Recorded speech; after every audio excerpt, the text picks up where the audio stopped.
Guys, today I'm going to talk about the distance formula and how we can use this distance formula to find the distance between two ordered pairs on a coordinate plane, and also we can use it to find the length of a segment. Segment is a piece of a line, and so if they give you a segment, and again this would be on a coordinate plane, so you would have 2 points, x comma y and x comma y, and they would want to know the length of that segment. What is the length?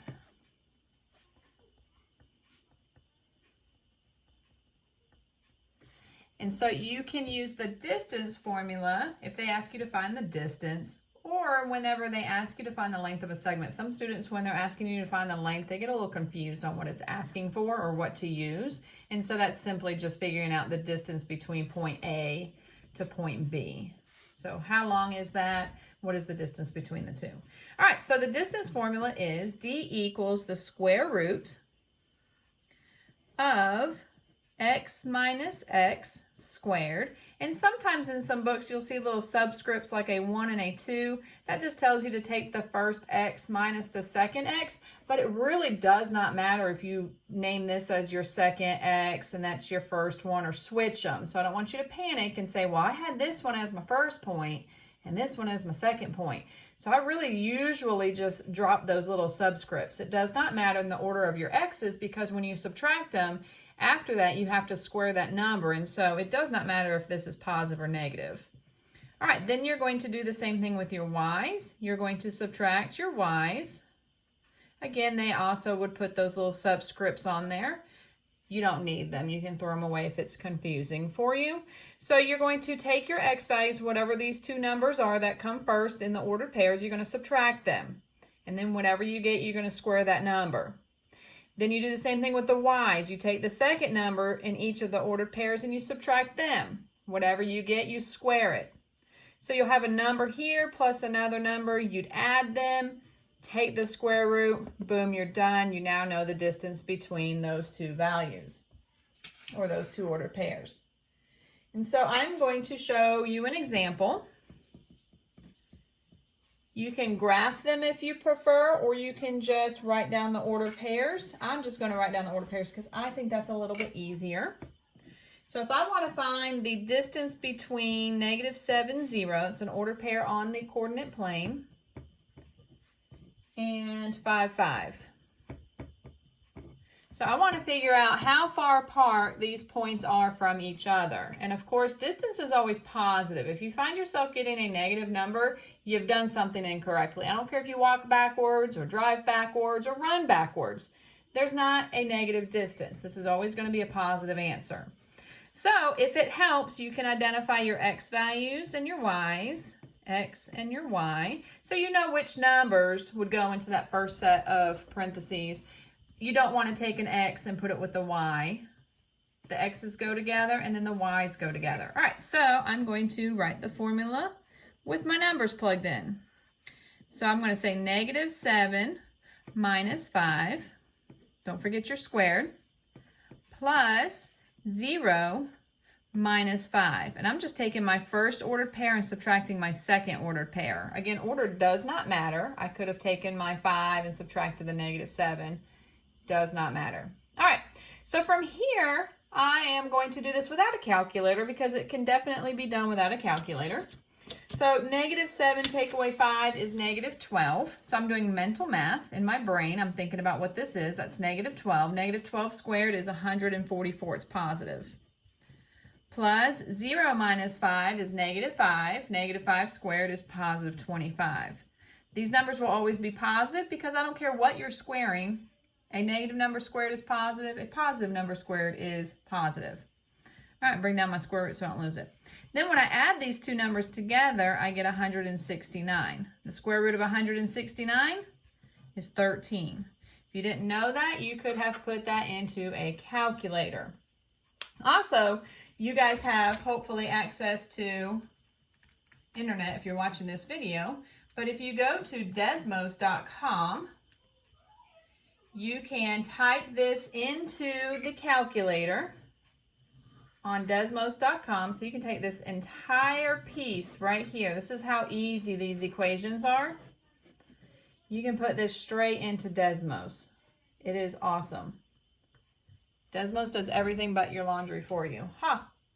All right, so real quick, I'm just going to move my camera here.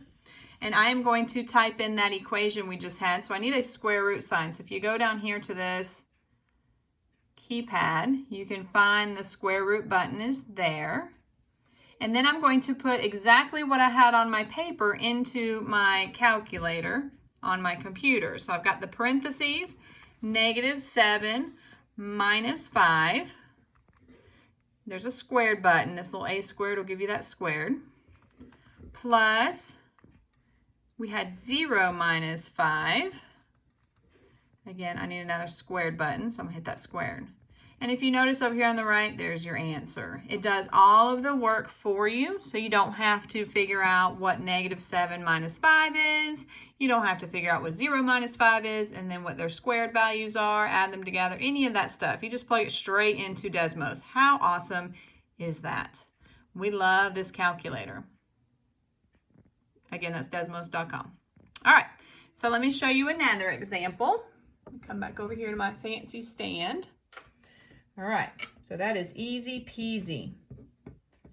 Well, what happens if you don't have a perfect answer and it's a long decimal, and maybe the text, or if I'm assigning a Delta Math, they're going to have you round it to the nearest tenth, maybe the hundredths place, or they're going to have you leave an exact answer. And just like we did with the Pythagorean theorem, if they want an exact answer, you're going to have to simplify the radical. So let's take a look at an example where that may occur. So I have the ordered pair 6, 5 and -1, 6. Oh, there's a hole in my paper now. So what I'm going to do is plug my numbers into the formula. Again, it helps if you label this X, Y, and your XY, so you know which numbers go together. So I've got the square root. My x's go together. Now be careful here. I've got 6 minus a -1. You can definitely put it like this, 6 minus -1. I hate double signs, but it gives you the same result. We know if you're subtracting a negative, it's really just one big plus sign. Not a plus negative, it is just plus. So this 6, take away a -1, is really 6 plus 1. And I prefer it written that way because it makes more sense to me than all those negative signs. A lot of negatives can be very confusing. Plus 5 minus 6. So be careful, don't start making everything pluses. That plus only happens whenever you're subtracting a negative. Minus is a plus plus. We've talked about that several times. All right, so again, I can put this into Desmos in my calculator. So let's do that and see what happens. And then, of course, we're probably going to have a decimal answer. And then what's going to happen if I want an exact answer? Because I don't think Desmos gives us simplified radical form here. Whoops, let me get rid of this. Do a new problem. We're going to do the square root of, and we've got a 6 plus 1 squared. I'm going to use my little squared button right there. Plus 5 minus 6. Remember that plus is because we had a -1 value. All right, and then my squared. So when I put this in, I get a decimal value of 7 rounded to a 0.1. 7.1 is what that would round to. So this is not going to give me a simplified radical form unless I go over here and mess with my tool settings. And I've looked through here, and I just don't think that there's a way that it's going to make this into a simplified radical version. But if you find it, please, please, please let us know, and you can share that with us. But I've gone through all these different options here, and it does not simplify our radicals for us. So again, if you find a cool, awesome way to do that, email me, email the class, share it. I'm new to Desmos, clearly. But if I go through all of these, it does not give me a simplified radical form. So unfortunately, you're going to have to go back to your simplified radical brain bank that you have, because you have learned how to simplify radicals. But if it says round to the nearest tenth, you'd put 7.1. Got it? But if it says it wants an exact answer, Well, what am I supposed to do? Well, you can figure out what this is. That's 7. 7 squared is 49. 5 take away 6, gave the answer away, is a 1. 1 squared is a 1. So this is a 50. So the square root of 50 can definitely be simplified. And we know that from my previous tutorial where we simplify radicals using factor trees. So if I break this up, I get a 5 and a 10, for example. That would work. 10 breaks into a 5 and a 2. This should ring a bell. We did this a few weeks ago. Cross that out. Circle your pairs. So I have a pair of 5s and a leftover 2. So this would be my exact answer if they want simplify radical form. So just be very careful that you read your instructions. If they want a rounded answer, by all means, cram it straight into Desmos, get your rounded answer. But if it wants an exact answer, you're going to have to do some mental math here. Okay, don't forget your square root sign. And then simplify it with a factor tree. We know how to do that. It's super fun. I think it's super fun. It's super easy. You simplify it, you find your pairs. Pairs go on the outside, your leftovers go under. So that is the distance formula. X minus x squared plus y minus y squared, all underneath of a radical sign. So make sure that radical continues through. Label your x's and your y's. Put your x's together with a minus sign in the middle. Put your y's together with a minus sign. Square those values in plus, or like I said, cram it straight into Desmos.com. But if you get a decimal answer and they want an exact answer, you're going to have to work that out. Okay, so there may be some work involved. And there may not be a lot of work involved. Depends on how they want your answer given to you. All right, and that's the distance formula. Thanks, guys.